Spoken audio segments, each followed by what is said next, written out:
João 3,16, porque Deus amou o mundo de tal maneira, não havia palavras para João expressar o amor de Deus, pelo que ele coloca esse tal, foi de tal maneira, mas foi tão grande, eu não sei como dizer, eu vou dizer de tal maneira, foi o amor de Deus para conosco, meus amados. Deus do céu olhou, não viu um justo sequer, como disse Paulo, ele buscou, como disse Ezequiel, um homem que estivesse na brecha, intercedendo pela terra, para que ele não a destruísse, e não achou um só homem. Salomão, tendo uma revelação de Cristo, diz: de 1000 mulheres não achei uma perfeita, mas de 1000 homens achei um só perfeito. Não há quem clame pela justiça de Isaías, não há quem compareça em juízo pela verdade. Então Paulo confirma: todos pecaram e separados estão da glória de Deus, todos se extraviaram. Deus olhou e viu: não há o que possa ser feito, mas ele amou o pecador, ele amou a prostituta, ele amou o macumbeiro, ele amou o homossexual, ele amou o adúltero, ele amou o jovem viciado, ele amou o bêbado, ele amou o drogado, ele amou o ateu, ele amou o judeu, ele amou o gentil, ele amou o grego, ele amou toda sorte de língua, ele amou o japonês, ele amou o chinês, ele amou o brasileiro, ele amou o americano, ele amou o alemão, ele amou o espanhol, ele foi amando, que o seu amor inquietou em seu trono. Ele tanto amou, de tanto amor, seus olhos lacrimejavam de amor pela humanidade. Quando ele via as mulheres, ele dizia: como as mulheres são amadas por mim, como eu amo as mulheres.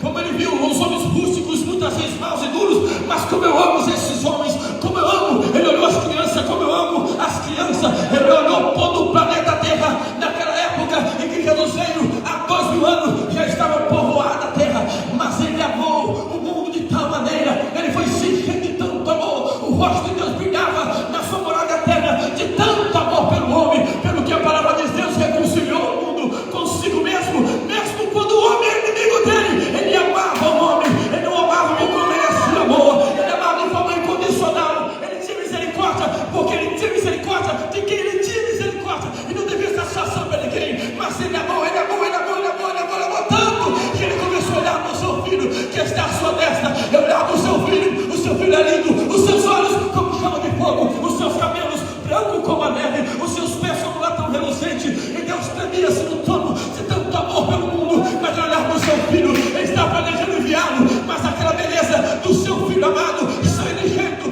filho de Deus, o seu filho estava lá, ele queria entregá-lo, mas ele relutava, mas ele olhava para o mundo, o seu amor era um amor inquestionável, o amor de Deus pelo mundo era mais forte que a morte, e era duro como a sepultura, as muitas águas não poderiam pagar o amor de Deus pelo mundo. Deus amou e permaneceu aquele amor no coração de Deus, ele segurou aquele amor, pelo que ele não aguentou somente amar, ele teve que planejar algo para fazer, resgatar o homem do lamaçal do pecado, o pecado que arrastava o homem para a sepultura, angustiava o coração de Deus, o diabo dava uma gargalhada na cara de Deus, no rosto, no semblante de Deus, da glória de Deus, porque a sua criatura estava atolada no lamaçal do pecado.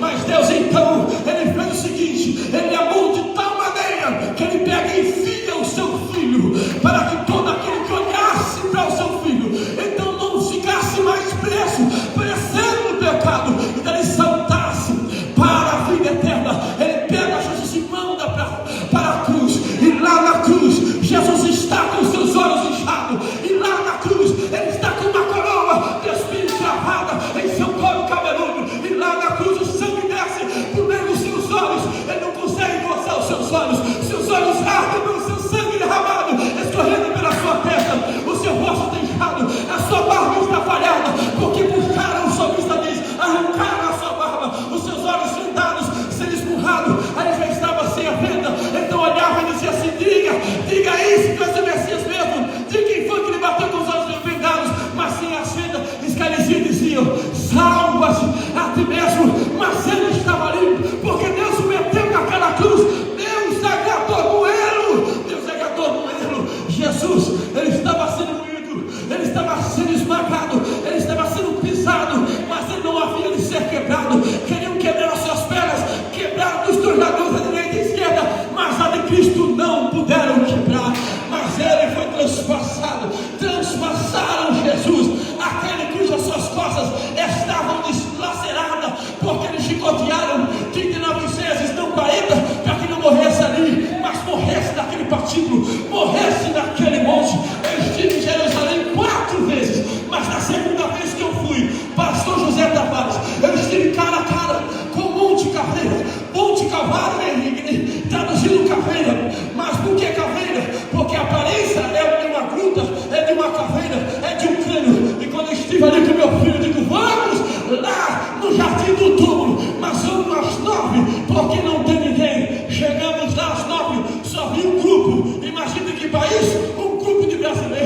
mas eles estavam no túmulo, e a gruta, o Monte Caveiro, Gólgota, está um pouco adiante. Eu digo, vamos lá no Gólgota, vamos lá no Monte Caveiro.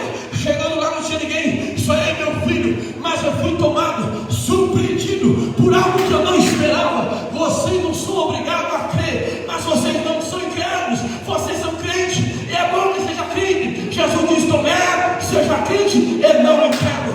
Quando eu me deparei com aquela gruta, das primeiras vezes que eu fui, em 2017, que os irmãos me atribularam, tiraram a minha paz, e quando eu estive lá diante do Monte Caveira, eu não consegui sentir nada, estava triste. Mas da segunda vinda, de segunda-feira então, quando eu cheguei onde está ali, aquela gruta, aquele Gólgota, quando eu levantei os olhos e olhei para o Gólgota, sabe como você é atropelado por um caminhão de emoção, de uma forma simbólica de falar, parece que eu fui atropelado por um caminhão de emoção tão forte, que quando eu olhei para o Gólgota, estando ali a uns 30 metros, quando eu olhei para o Gólgota, eu fui tomado de um gozo, de uma emoção que impactou essa caixa torácica, impactou sim meus olhos, mas eu senti aqui nessa parte do coração, deve ser aqui que está a alma, né?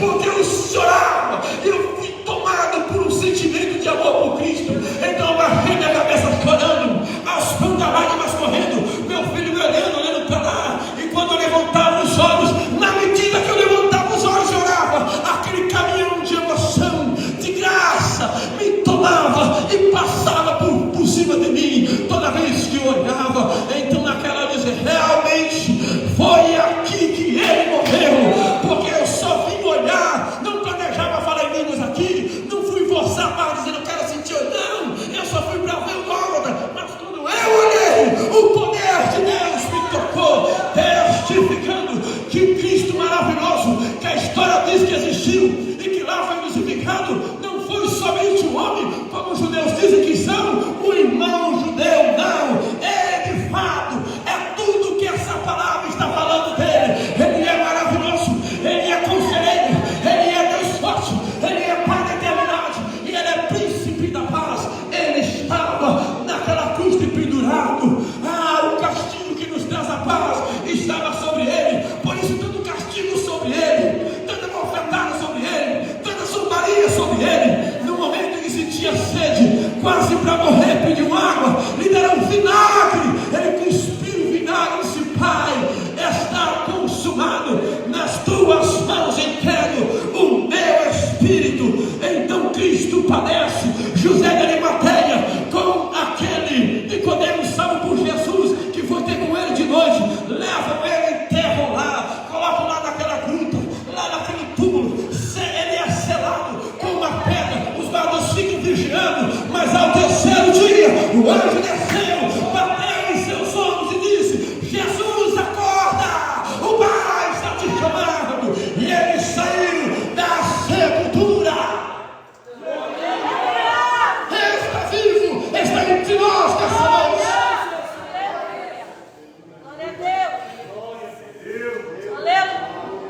Cristo maravilhoso,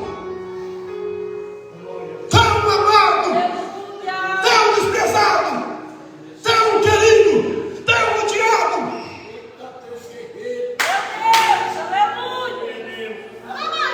E não me diga que o diabo provoca os homens para que o rejeitem, provoca um repórter para que não toque em seu nome, provoca a mídia do diabo para que muito menos fala dele melhor, fala dele dá muita confusão. É a medida que os homens desprezam, é a mesma medida que os homens também adoram. Ele é o mais odiado, ele é o mais desprezado, mas ele é o mais amado, ele é o mais querido, ele é o mais desejado, ele é o desejado das nações. Nessa noite nós desejamos Jesus de todo o coração, de corpo e alma, nós desejamos Jesus. Eu desejo nessa noite.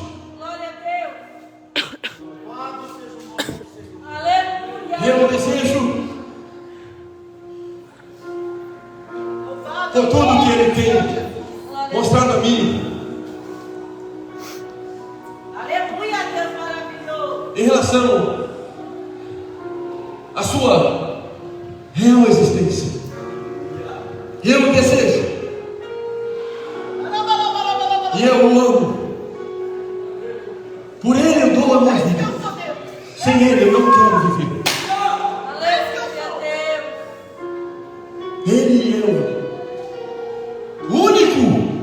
que possui um trono em meu coração. Aleluia.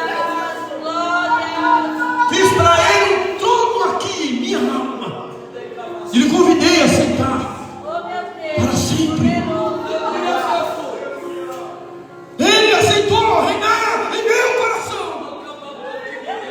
Por ele estou enamorado para sempre. Aceitei ser dele a sua noiva amada. Espero um dia poder tocar o seu rosto. Escorreu os meus dedos em seus cabelos. Aleluia. E se ele me permitir por um momento, olharei em seus olhos. E cara a cara lhe direi: Mestre, eu te amo. Aleluia.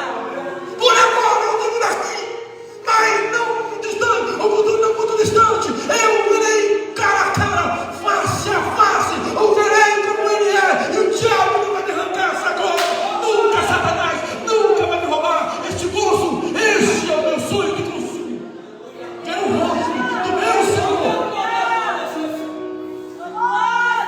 Que me arranque a vida ao mundo. Se assim quiser, eu estarei mais perto dele. Será um veículo da morte. Vai encontrar com o meu amado.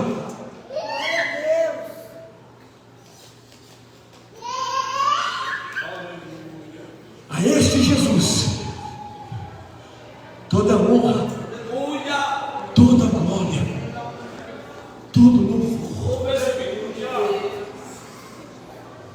Para ele fica o lugar de primeiro lugar. Para ele fica o lugar de primeiro lugar em minha lista de prioridade. Ele está em primeiro lugar. Eu não quero estar onde não esteja. Quero falar as suas palavras, olhar com os seus olhos, pensar com a sua mente e amar com o seu amor. Glória. Aleluia. Glória a Deus. Meu Jesus maravilhoso. Maravilhoso. Glória. João Aleluia. disse: porque Deus amou o mundo de tal maneira que deu o seu Filho unigênito, para que todo aquele que nele crê não pereça. Não pereça. Deus. Aleluia. Porque Deus sabe para onde vai uma alma sem Jesus. Aleluia. Aleluia, Deus. Não pereça aqui. Para que todo aquele que nele crê não pereça. Em outras palavras, quer dizer, não vá para o inferno. Aleluia. Porque o inferno é real. Aleluia. O inferno é tão real quanto essas paredes azuis. Porém lá há escuridão. Não há cores. Não há Aleluia. risos. Não há saudades. Glória, glória. Não há um copo de água.